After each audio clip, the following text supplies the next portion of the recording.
Good morning students, welcome to online morning assembly. आज मिति है 6 नवंबर 2020, दिन शुक्रवार, फ्राइडे, FRIDAY फ्राइडे। अज दा विचार निमरता कई गुणां दा सोमा है। प्यारे बच्चों, ह्यूमिलिटी भाव निमरता दूजिਆਂ ਦਾ सहयोग ਅਤੇ मदद की भावना ਤੁਹਾਨੂੰ ਨਿਮਰ ਬਣਾਉਂਦੀ ਹੈ। ਅਸੀਂ ਦੂਜਿਆਂ ਦੀ ਸੇਵਾ ਕਰਕੇ ਨਾ ਸਿਰਫ ਦੂਜਿਆਂ ਦਾ ਦਿਲ ਜਿੱਤਣ ਵਿੱਚ ਮਦਦ ਕਰਦੀ ਹੈ, ਇਸ ਦੇ ਨਾਲ ਹੀ ਸਾਨੂੰ ਆਪਣੇ ਵਿੱਚ ਸਬਰ, ਪਿਆਰ, ਸਕਾਰਾਤਮਕ ਸੋਚ ਆਦਿ ਗੁਣਾਂ ਨੂੰ ਵੀ ਆਪਣੇ ਵਿਵਹਾਰ ਵਿੱਚ ਲਿਆਉਂਦੀ ਹੈ। ਇਸ ਕਰਕੇ ਬੱਚਿਓ ਸਾਨੂੰ ਨਿਮਰਤਾ ਦਾ ਵਿਵਹਾਰ ਕਰਨਾ ਚਾਹੀਦਾ ਹੈ। ਸਾਡਾ ਪਹਿਲਾ ਪ੍ਰਸ਼ਨ, ਸਿੱਖ ਧਰਮ ਦੇ ਮੋਢੀ ਕੌਣ ਹਨ?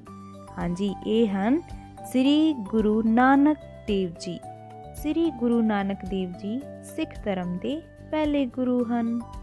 ਸਾਡਾ ਦੂਜਾ ਪ੍ਰਸ਼ਨ, ਭਾਰਤ ਵਿੱਚ ਸਭ ਤੋਂ ਵੱਧ ਆਬਾਦੀ ਕਿਸ ਰਾਜ ਵਿੱਚ ਹੈ? ਪਿਆਰੇ ਬੱਚਿਓ, ਭਾਰਤ ਦੇ 28 ਰਾਜਾਂ ਵਿੱਚੋਂ ਰਾਜ ਉੱਤਰ ਪ੍ਰਦੇਸ਼ ਦੀ ਆਬਾਦੀ ਸਭ ਤੋਂ ਵੱਧ ਹੈ।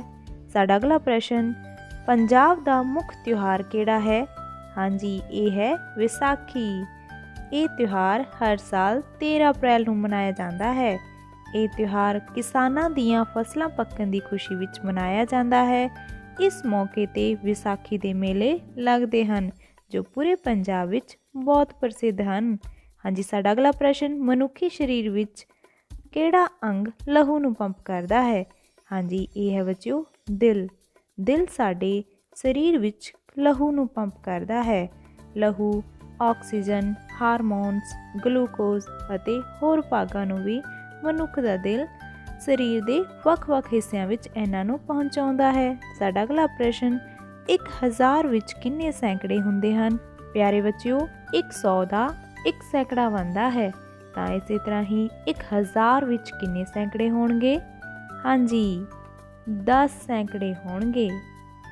ਆਓ ਬੁੱਝੀਏ, ਬਾਹਰੋਂ ਆਏ ਦੋ ਮਲੰਗ, ਹਰੀਆਂ ਟੋਪੀਆਂ ਕਾਲੇ ਰੰਗ। ਹਾਂਜੀ, ਬਹੁਤ ਆਸਾਨ ਹੈ ਤਾਂ ਬੁਝਾਰਤ ਦੱਸੋ। ਬਿਲਕੁਲ ਠੀਕ, ਬੈਂਗਣ। Today's words for practice. The first word is think. THINK. Think means सोचना. Next word is thick. THICK. Thick means मोटा ਜਾਂ ਸੰਘਣਾ. Next word is thank. THANK. Thank means ਧੰਨਵਾਦ. Next word is throw. THROW. Throw means ਸੁੱਟਣਾ. The last word is thought. THOUGHT. Thought means ਵਿਚਾਰ। ਪਿਆਰੇ ਬੱਚਿਓ, ਅੱਜ ਦੇ ਵਰਡਸ ਵਿੱਚ ਕੀ ਕਾਮਨ ਹੈ? ਹਾਂਜੀ, today's all words starting with TH. think, thick, thank, throw and thought। ਪਿਆਰੇ ਬੱਚਿਓ, ਇਹਨਾਂ ਵਰਡਸ ਨੂੰ ਪੜ੍ਹੋ, ਲਿਖੋ ਅਤੇ ਪ੍ਰੈਕਟਿਸ ਕਰੋ। ਤੇ ਹੁਣ ਸਵੇਰੇ 9 ਵਜੇ ਡੀਡੀ ਪੰਜਾਬੀ 'ਤੇ ਤੁਸੀਂ ਆਨਲਾਈਨ ਕਲਾਸਿਸ ਤਾਂ ਅਟੈਂਡ ਕਰ ਹੀ ਰਹੇ ਹੋ।